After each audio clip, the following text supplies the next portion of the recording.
అధిక బరువు అనేక సమస్యలకు కారణం. సాహితీ యోగా ఆన్లైన్ క్లాసులో జాయిన్ అవ్వండి. నమస్తే, వెల్కమ్ టు సుమన్ టీవీ. నేను మీ సాయి భైరి.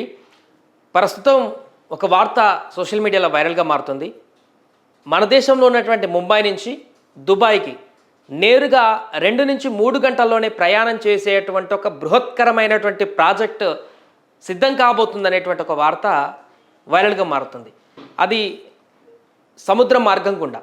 ఇప్పటికే ఫ్లైట్లో వెళ్తేనే 2-3 గంటలకు మించి సమయం పడుతుంది. అలాంటిది ట్రైన్ జర్నీ ద్వారా ముంబై భారత్ నుంచి దుబాయ్కి 2-3 గంటల సముద్రం నుంచి అండర్ గ్రౌండ్ వాటర్ ద్వారా దుబాయ్కి చేరేటువంటి అవకాశం ఉంది. ఆ ప్రాజెక్టు సంబంధించినటువంటి వివరాలంటూ కూడా ఒక వార్త వైరల్ అవుతుంది. దీనికి సంబంధించి పూర్తి వివరాలు తెలుసుకునేటువంటి ప్రయత్నం చేద్దాం. అసలు ఈ వార్త నిజమా కాదా, నిజమైతే ఈ ప్రాజెక్ట్ అసలు కార్యరూపం దాల్చిందా, దాల్చుతుందా, అసలు ఎవరు మీటింగ్ పెట్టారు, ఎవరు మాట్లాడుకున్నారు, ఈ ప్రాజెక్ట్ అయ్యేదా కాదా, దీని గురించి పూర్తిగా చూద్దాం. దానికంటే ముందు ఒకసారి మనం మ్యాప్లో చూసేటువంటి ప్రయత్నం చేద్దాం. ఇది ఇండియాలోని ముంబై నుంచి దుబాయ్. సో అరేబియా సముద్రం ఇక్కడ పూర్తిగా చూడొచ్చు. ఈ సముద్రం గుండా అండర్ గ్రౌండ్లో నుంచి ఇప్పటివరకు జలంతర్గాములు మనకి ఇక్కడ సముద్రంలో తిరిగేటువంటి పరిస్థితి మనం చూస్తాం అండర్ గ్రౌండ్ వాటర్ నుంచి. అలాంటిది సుమారు 2000 కిలోమీటర్ల డిస్టెన్స్ ఇక్కడికి ఉంటుంది. ఆన్ రోడ్ మార్గంలో అయితే 6000 కిలోమీటర్లు ఉంటుంది దుబాయ్కి. సో ఎయిర్ మార్గం కనుక చూసినట్లయితే ఇంచుమించుగా 2000 కిలోమీటర్ల వరకు ఉంటుంది. ఫ్లైట్ జర్నీ డైరెక్ట్గా నేరుగా వెళ్ళాలంటే 2 నుంచి 3 గంటల పైన ఇంకా పట్టేటువంటి అవకాశం ఉంటుంది. అలాంటిది నేరుగా ట్రైన్ మార్గం ద్వారా అండర్ గ్రౌండ్ నుంచి 2 నుంచి 3 గంటల మార్గంలో సమయంలోనే దుబాయ్కి చేరేటువంటి ఒక ప్రాజెక్టు నిర్మితం అవ్వబోతుంది. ఈ 2000 కిలోమీటర్ల వరకు మొత్తం కూడా పూర్తిగా దానికి సంబంధించినటువంటి ప్రణాళికలు కూడా సిద్ధమయ్యాయి. 2030 నాటికి దీనికి సంబంధించి పూర్తి స్థాయిలో కార్యరూపం దాల్చేటువంటి అవకాశం ఉందన్నట్టుగా ఒక వార్త వైరల్ అవుతున్నటువంటి సందర్భం. సో దీని గురించి చర్చించే ముందు ఒకసారి పూర్తిగా మ్యాప్లో కూడా చూసేటువంటి ప్రయత్నం చేద్దాం మనం. ఇది యుఏఈ సంబంధించినటువంటి దేశాలు. ముంబై నుంచి ఒమెన్ దగ్గర ఉన్నటువంటి ఫ్యూజియన్ దగ్గర ఈ కనెక్షన్ అనేది అక్కడి నుంచి ముంబైలో ఉన్నటువంటి ఈ ప్రాంతం వరకు ఈ కనెక్టివిటీ ఉంటుంది. ఈ ప్రాజెక్టులో మొత్తం 1200 మైళ్ళ దూరం ఇదంతా ప్రాజెక్టు కూడా. దీనికి సంబంధించి ప్రధానమైనటువంటి వనరుల అవసరాలు ఏంటంటే నీటి వనరుల కొరత. దుబాయ్కి ఎప్పుడైతే నీటి వనరుల కొరత ఉంటుందో ఈ ప్రాజెక్టు ద్వారా వాణిజ్యపరమైనటువంటి అవసరాలు తీర్చుకోవడమే కాకుండా దుబాయ్కి ఉన్నటువంటి నీటి కొరతను కూడా ఈ ప్రాజెక్టు ద్వారా తీర్చుకోవడానికి వెసులుబాటు ఉంటుందంటూ కూడా ఈ ప్రాజెక్టు ప్రధాన ఉద్దేశం కనుక పూర్తయిపోతే ఆ ఉద్దేశం అంటూ కూడా స్వయంగా దీనికి సంబంధించిన అబ్దుల్లా లెషాయి అనేటువంటి దుబాయ్ ప్రభుత్వ అధికారే, రాజకీయ అధికారే చెప్పారు. ఇప్పుడు కాదు, 2018 సమయంలో జరిగింది ఈ చర్చ అంతా కూడా. దుబాయ్కి సంబంధించినటువంటి ప్రతినిధులు, భారత్కి సంబంధించినటువంటి ప్రతినిధులతో కూడా అప్పుడు ఈ ప్రపోజల్ని తీసుకురావడం జరిగింది. సో ఈ ప్రపోజల్లో గల్ఫ్ కోఆపరేటివ్ కౌన్సిల్ సభ్యులు ప్రతిపాదకులుగా ఉన్నారు. అలాగే అబుదాబి నేషనల్ అడ్వైజరీ ఆఫీస్, వీరు ప్రధానంగా అబుదాబి నేషనల్ అడ్వైజరీ ఆఫీస్ అనేటిది, అదేవిధంగా గల్ఫ్ కోఆపరేటివ్ కౌన్సిల్ సభ్యులు అనేటువంటి వారు దీన్ని ప్రతిపాదన చేసి దీనికి సంబంధించినటువంటి పూర్తిగా ప్రాజెక్ట్ నిర్మిస్తే ఏ విధంగా ఉంటుంది, దీనివల్ల జరిగేటువంటి అడ్వాంటేజెస్ ఏంటనేటువంటి దాని గురించి కూడా పూర్తిగా అప్పుడు ఒక ప్రపోజల్ని తీసుకురావడం జరిగింది 2018లో. అయితే 2018 నుంచి కూడా ఇప్పటి వరకు ఎక్కడ కూడా దాని గురించి మరలా చర్చ రాలేదు. ఇది పూర్తి స్థాయిలో సాధ్యాల గురించి ఇంకా ఎక్కువగా టైం టేకింగ్ తీసుకునేటువంటి అవకాశం ఉంది. అండ్ చాలా హెవీగా డాలర్ల ఖర్చు అయ్యేటువంటి అవకాశం ఉన్నట్టు కూడా చెప్పడంతో అది అక్కడ నిలిచిపోయింది, ప్రస్తుతానికి సంబంధం లేదు. ఇది ఎంత పెద్ద ప్రాజెక్ట్ అంటే ప్రపంచంలోనే అతిపెద్ద బిగ్గెస్ట్ ప్రాజెక్ట్గా మారుతుంది ఒకవేళ కంప్లీట్ అయితే. ఇప్పటి వరకు ఇక్కడ యూకే ఉన్ను ఫ్రాన్స్కు మధ్యలో ఉన్నటువంటి గ్రీన్ ఛానల్ ఒకటి ఉంటుంది. సో ఈ మార్గం మాత్రమే ఇక్కడ యూకే ఉన్ను ఫ్రాన్స్కు మధ్యలో ఈ సముద్రంలో మధ్యలో ఉన్నటువంటి గ్రీన్ ఛానల్ మాత్రమే ఇప్పటివరకు ఉన్నటువంటి హైయెస్ట్ మార్గం, సముద్రం నుంచి ప్రయాణించేటువంటి మార్గం. దానికి 40 రెట్ల ఎక్కువ ఈ మార్గం కనుక కంప్లీట్ అయితే ముంబై నుంచి దుబాయ్కి 40 రెట్ల ఎక్కువ ఈ డిస్టెన్స్ అనేది ఉండడం జరుగుతుంది. సో 2018 చర్చల్లోకి వచ్చినటువంటి తర్వాత గల్ఫ్ కోఆపరేటివ్ సభ్యులు, ఈ ప్రతిపాదకులుగా ఉన్నటువంటి వ్యక్తులు, అదేవిధంగా అబుదాబి నేషనల్ అడ్వైజరీ ఆఫీస్కి సంబంధించినటువంటి వారందరూ కూడా దీనికి సంబంధించిన ప్రతిపాదనలు లేదా దీనికి సంబంధించి సాధ్యాలకు సంబంధించినటువంటి అన్వేషణ కొనసాగిస్తూనే ఉన్నారు. అది పేపర్కి ఇంకా పరిమితమైంది. పూర్తి స్థాయిలో ఇది ఇటువైపు భారత ప్రభుత్వం నుంచి కానీ అటు నుంచి దుబాయ్ నుంచి కానీ ఇంకా పూర్తి స్థాయిలో దీన్ని చేపట్టాలా వద్దా అనేటువంటి అంశానికి సంబంధించి కూడా అఫీషియల్గా వర్క్ చేయడానికి ముందుకు రాలేదు. ఎందుకంటే కొన్ని ఇబ్బందికరమైనటువంటి పరిస్థితులు ఉన్నాయి. హెవీ కాస్ట్తో కూడుకున్నటువంటి పరిస్థితి ఉంది.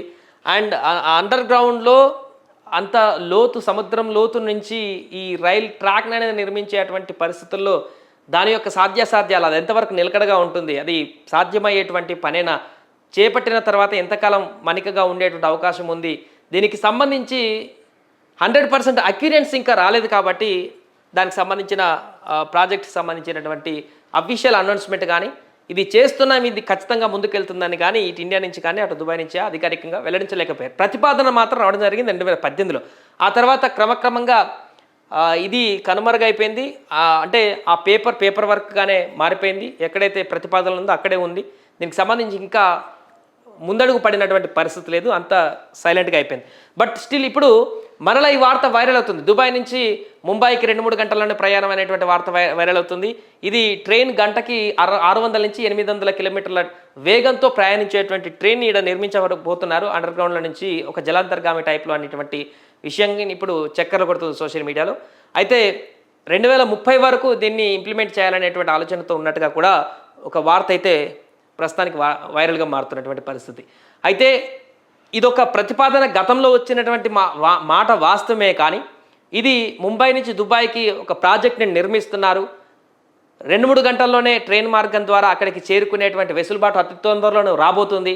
భారీ ప్రాజెక్టు ప్రపంచంలోనే కాబోతుంది.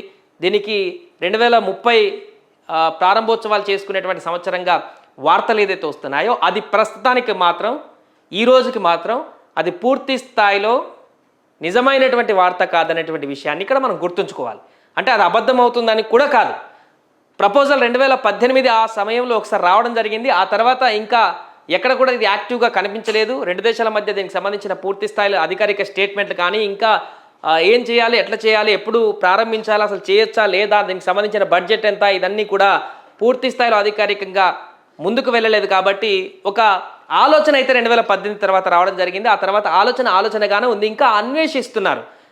ఎప్పుడైతే ఇప్పుడు మనం అబుదాబి నేషనల్ బోర్డు ఏదైతే ఉందో, నేషనల్ అడ్వైజర్ ఆఫీస్ ఏదో ఉందో, అదేవిధంగా గల్ఫ్ కోఆపరేటివ్ సభ్యులు ఎవరైతే ఉన్నారో వారు ఇంకా ప్రతిపాదనలు సాధ్యాలకు సంబంధించి చూస్తున్నారు. అంటే 2018 నుంచి 2025 వరకు ఇంకా చూస్తున్నారు. మీన్స్ ఇంకా పూర్తి స్థాయిలో దీనికి సంబంధించినటువంటి ఒక అంచనా కానీ సాధ్యాలు కానీ కన్ఫర్మేషన్ వారికి రాలేదు. కాబట్టి ఇంకా ఇది పట్టాలెక్కినటువంటి పరిస్థితి లేదు. కాబట్టి ఈ ప్రాజెక్టు పూర్తవుతుందా లేదా అనేటువంటి ఒక ప్రశ్న కానీ ప్రస్తుతానికైతే ఉంది. కానీ ఇది ప్రాజెక్టు పూర్తవుతుంది, రాబోయే రోజుల్లో నిర్మితమవుతుంది, మనం ట్రైన్లో దుబాయ్కి వెళ్ళేటువంటి అవకాశం ఉంది ముంబై నుంచి అనేటువంటి వార్తలు అయితే ఎట్టి పరిస్థితుల్లో నిజం కాదు. ప్రపోజల్ అయితే ఉంది, అది అవుతుందా లేదా అనేది మనం భవిష్యత్తులో చూడాలి. కొత్త టెక్నాలజీ ఇంకా పెరిగినటువంటి తర్వాత ఈ భారీ ప్రాజెక్ట్ అనేటిది 2000 కిలోమీటర్ల డిస్టెన్స్లో సముద్రం గుండా వెళ్ళేటువంటి ఈ ప్రయాణ మార్గానికి ప్రాజెక్ట్ పూర్తి స్థాయిలో కొత్త టెక్నాలజీ ఉపయోగించి చేస్తారా లేదని చూడాలి. కానీ ప్రస్తుతానికైతే సోషల్ మీడియాలో వస్తున్నటువంటి వార్తలు మాత్రం గతంలో ఉన్నటువంటి దాన్ని నెమరవేసుకునేటువంటి ప్రక్రియల ద్వారా ఒక వార్త ఇప్పుడు వైరల్గా మారుతుంది. అందులో భాగంగానే ఈ ముంబై నుంచి దుబాయ్కి 2-3 గంటల్లో ప్రయాణం అనేటువంటి ఒక వార్త ఇప్పుడు సోషల్ మీడియాలో కనిపిస్తుంది. ఫ్లైట్ల ద్వారా ప్రస్తుతానికి 2-3 గంటల్లో వెళ్ళొచ్చు, బట్ ట్రైన్లో 2-3 గంటల్లో వెళ్ళేటువంటి పరిస్థితి ఇప్పుడు లేదు. ఆ ప్రాజెక్ట్కి సంబంధించిన ప్రతిపాదనలు ఇంకా ప్రతిపాదన కూడా కాదు, ఒక ఆలోచన సాధ్యాలకు సంబంధించినటువంటి జరిగిన ఒక చర్చ అబుదాబిలో ఉన్నటువంటి పెద్ద మనుషులు అబ్దుల్లా అల్హేషి కానీ మిగతా యుఏఈ ప్రతినిధులు కానీ ఒక ఆలోచన చేయడం జరిగింది. బట్ అది ముందుకు వెళ్తుందా లేదా అనేది చూడాలి. ఇంకా వెళ్తే బాగానే ఉంటుంది ప్రాజెక్ట్, అది కంప్లీట్ అయితే ఈ ఆసియా దేశాలన్నిటి కూడా కనెక్టివిటీ కూడా ఈజీ అవుతుంది. దాంతో భారత్ కూడా లబ్ధి చేకూరుతుంది, దుబాయ్ కూడా లబ్ధి చేకూరుతుంది. ఒక కలల ప్రాజెక్టుగా అయితే ప్రస్తుతానికి ఉంది. ఇది ఏ విధంగా ముందుకు వెళ్తుంది, అవుతుందా, అవుతే మంచి పరిణామం అని చెప్పుకోవచ్చు. కానీ ప్రస్తుతానికైతే ఇది అవుతుంది, కాబోతుంది అనేటువంటి కొన్ని దీంట్లో ఉన్నటువంటి ఒరిజినల్ సంబంధించిన అంశాలు కాకుండా మిగతా ఏదైతే ప్రచారం అవుతుందో దానికి సంబంధించినటువంటి క్లారిటీ ఇవ్వడం కోసమే మనం ఒక వీడియో ఈరోజు చేయదలుచుకున్నాం. ఇది 2018లో వచ్చినటువంటి ఆలోచన, అప్పుడే దీనికి సంబంధించిన ఒక ప్రతిపాదన రావడం జరిగింది. ఆ తర్వాత నుంచి ఇంకెప్పుడు కూడా మరలా ఈ ప్రాజెక్టుకి సంబంధించి ముందడుగు పడడం కానీ చేస్తున్నామని అనౌన్స్మెంట్ చేయడం కానీ ఏది కూడా జరగలేదు. మరలా ఇంతకాలం తర్వాత ఎవరో చేసినటువంటి ఒక వార్త, వెబ్సైట్ల ద్వారా వచ్చిన వార్త కానీ ఇతరతర ద్వారా ప్రచారం వల్ల మరలా అందరూ కూడా దీన్ని ఇప్పుడు లైమ్ లైట్లోకి తీసుకురావడం జరిగింది. ఏదేమైనా కూడా ఈ అంశానికి సంబంధించిన పూర్తి వివరణ అయితే ఇది. సుమన్ టీవీలో మీ పర్సనల్ అండ్ బిజినెస్ ప్రమోషన్స్ కోసం కింది నెంబర్కి కాంటాక్ట్ చేయండి.